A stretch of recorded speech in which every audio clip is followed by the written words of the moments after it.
Yo guys, balik lagi sama gua Papa Trader. Jadi hari ini indeks kita ditutup plus 0,64% dengan transaksi yang terjadi ada 17 triliun dan asing itu keluar lagi ya 1,08 triliun. Ini kebanyakan di pasar nego ya, 900 miliar ya, 970-nya di regular cuman 110 miliar. Jadi yang dibuang asing itu ada BBCA, Astra, Cepin, BBRI, Nior, dan yang dibeli asing itu ada Adro, Telkom, Mandiri, Sido, sama UNTR. Untuk indeks kita hari ini nggak ada yang terlalu gimana-gimana, emang dia sideways saja, tapi hari ini ditutupnya hijau ya. Tapi asing masih keluar, jadi tetap hati-hati aja. Saham-saham yang menarik hari ini itu mungkin Goto ya. Goto tadi sempat bantu ngangkat indeks kita ya. Jadi Goto begini. Jadi supportnya di mana? Supportnya kalau gua gambar ini di 366. Support 1, support 2 di sini 330. Begini aja, simple aja. Goto. Gue sih nggak terlalu main di Goto karena menurut gue sentimen untuk teknologi sektor itu agak kurang bagus ya, karena dengan suku bunga yang terus naik oleh The Fed yang bulan depan akan dinaikkan lagi. Lalu berikutnya kita bahas Goto, kita bahas juga Buka. Saham tech ini Buka ya. Jadi Buka juga sebenarnya lebih low risk daripada Goto. Jadi ada resistennya di 320 ya. Dia ada gap di atas ini juga di sekitaran 356. Jadi untuk Buka support tetap sama di sekitaran 260-an. Oke, dia berusaha untuk breakdown trend line-nya. Support paling dekat di 280. Buka lebih menarik karena low risk. Kalian kalau masuk deket-deket 280, cut loss di 276 itu dikit. Oke. Lalu yang menarik banget hari ini tuh Friend. Kita bisa lihat Friend kalau naik itu satu grup, semua grup itu pasti rame, dan dia hari ini closingnya di 91 yaitu di resistance-nya. Volumenya bagus banget kayak yang volume sebelah sini nih. Jadi kalau naik itu dengan volume, kalau turun itu nggak pakai volume nih kayak di sini ya. Pas dia konsol itu nggak pakai volume, dia jadi bagus. Kalau misalnya besok Senin dia breakout dari 91 ini di atas 92 dan dia bisa bertahan di sana, itu bagus untuk Friend. Berarti pattern ini ke confirm ya, dia udah naik ke stage 2-nya. Tapi kalau dia koreksi ke bawah, kita bisa cicil di deket-deket 84 ini juga bisa jadikan support di candle merah yang sebelah sini 84 dan 83. Oke, karena 83 ini ada double the bottom ini nih, 83 juga menarik tapi nggak tahu akan dikasih ke sana atau enggak. Jadi dia sekarang lagi membuat swing high-nya, kita nggak tahu dia bakal belok lagi di mana. Lalu mau gue bahas di saham consumer itu yang menarik hari ini ada Mior,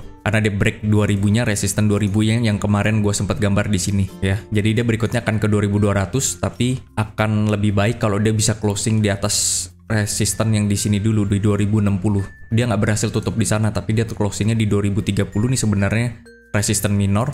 Kalau dia bisa tembus ini lebih bagus. 2060 ya, ini resisten yang di bagian sini. Kalau dia bisa tembus ke 2200, ini mungkin skenario-nya akan membentuk head and shoulder kayak seperti ini.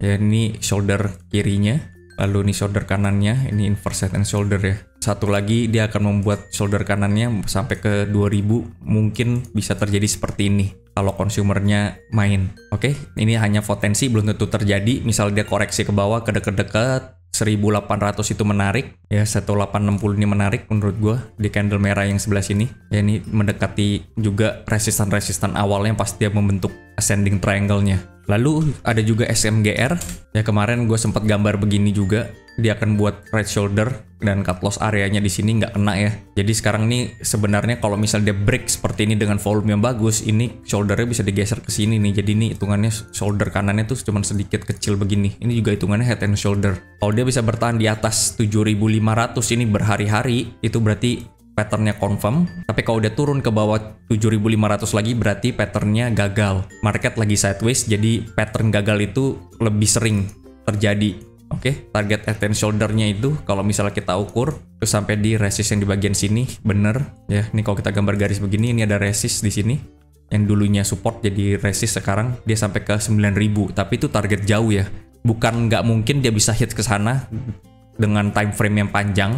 Tapi di tengah-tengah itu pasti banyak resisten-resisten lain yang bakal di-hit. Itu kayak di bagian sini itu juga resisten ya. Ini resisten yang cukup kuat menurut gue. Sampai ke 8000 ini menurut gue resisten yang kuat.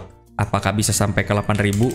Mungkin bisa sampai ke sana. Jadi kalau kalian punya barangnya dari bawah di 6800 gitu ya, jaga trailing stop aja. Kalau dia break dari 7500 langsung trailing stop aja. Jadi kalian tetap cuan. Karena market lagi galau gini, false break lebih sering ya. Tapi kalau dia melanjutkan kenaikan ya kalian tetap bisa hold dulu beberapa hari kalau dia masih bisa bertahan di atas 7.500. Siapa tahu ke 8.000 bisa TP di sana. Lalu dari sektor telekomunikasi tuh kayak ada tower juga. Kemarin dia cukup bagus, sempat naik, tapi dia nggak bisa breakdown trend line-nya ini. Lalu dia breakdown, resisten tetap di 1000. Resisten berikutnya gue taruh di 1075 ya, di kotak ini. Jadi dia kalau bisa masuk ke dalam kotak ini berarti dia konsol lagi di atas kotak ini. Karena ini sideways selamanya di sini. Jadi ini kayak dia gocek turun dulu gitu ya. Dan pas turunnya ini udah naik dengan volume yang cukup lumayan. MACD juga golden cross ke atas. Ini sebenarnya sinyal buy. Jadi kalau misalnya kita tarik garis downtrend line-nya apa udah patah. Ya ini sebenarnya dia di resisten ya. Ini sekarang di 990 sampai 1000 ini sebenarnya di resisten. Jadi kalau kalian belum punya barang lebih baik tunggu dia bisa bertahan di atas 1000 atau tunggu di bawah lagi di sekitaran deket-deket 900 sampai 920 sampai 930 sini supportnya. Ini tetap sama supportnya. Support terakhir 870. Oke, guys, jadi minggu ini marketnya emang nggak asik ya, dibuat galau melulu. Cuman hari Jumat ini aja lumayan lah tradingnya. Tapi di awal-awal minggu itu kita kayak dibuat galau melulu. Kita berharap minggu depan lebih baik. Stock pick tetap sama ya, nggak gitu banyak, itu aja, tapi kayaknya consumer ini bagus. Dan beberapa konstruksi juga lumayan ya. Gue coba bahas beberapa konstruksi tuh kayak Adi. Ya, Adi ini udah breakdown trend channelnya. Dan dia udah break sebenarnya nih di, kalau gue gambar di garisnya itu dia udah break di bagian sini, 775-nya. Jadi ini 775 bisa diberikan support. Nggak tahu bakal dikasih atau enggak di 775, tapi lebih baik kita jaga support yang deket-deket aja, jangan pakai support yang jauh untuk di market seperti ini. Oke? Adi itu resistennya ada di 835, ini adalah resistance. Tadi sempat kesentuh tapi nggak bisa tembus, berarti dia mungkin bisa turun lagi ke 775 untuk ambil tenaga. Lalu ada lagi resisten di atas ini, di 935. Lalu gue mau bahas Wika. Wika ini masih sideways saja, konstruksi emang ada flow, bisa dilihat dari mana. Ini ada dari volumenya yang besar ya. Jadi Wika ini emang masih sideways, kalau dia bisa break di 1000-nya ini lebih menarik. Support di 925 sampai 900. Lalu PTPP. Nah, PTPP ini juga nih di supportnya dia kemarin ini nggak di break, dia naik dengan volume juga. Ya semua konstruksi ada volume ya. Downtrendnya udah di break, jadi dia resisten berikutnya di 1000 lah. Ya, kalau mau pasti ya di 1000 aja, nggak usah sampai ke atas sana. Ini menurut gua resisten yang kuat di 1000. Kalau dia bisa tembus sana baru lebih menarik. Lalu terakhir WSKT. WSKT juga masih sideways, dia lebih mirip sama Wika ya. Supportnya di 515. Volumenya nggak segede konstruksi yang lain, tapi ini lumayan di atas rata-rata 2 hari ini. Dan resistannya di 580. Oke, segini dulu aja view dari gua. Nggak terlalu menarik marketnya ya. Tetap stay cash aja dulu sampai marketnya lebih enak. Jangan lupa like, jangan lupa subscribe. See you. Bye.